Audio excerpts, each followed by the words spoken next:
കിച്ചൂസ് രാവിലെ ഒരു ലൈവ് ഇടുകയാണെങ്കിൽ എനിക്ക് കയറായിരുന്നു, ഒരു 7 മണി തൊട്ടൊക്കെ.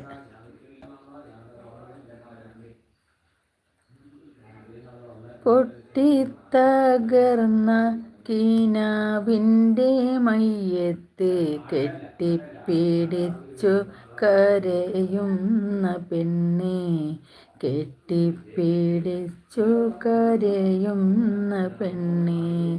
പൊട്ടിത്തകർന്ന കീനാവിൻ്റെ മയ്യത്ത് കെട്ടിപ്പിടിച്ച് കരയുന്ന പെണ്ണെ, കെട്ടിപ്പിടിച്ചു കരയുന്ന പെണ്ണെ. കെട്ടിക്കഴിഞ്ഞ വിളക്കിൻ കരിന്തിരി എത്തിപ്പിടിച്ച് കരയുന്നതെന്തേ,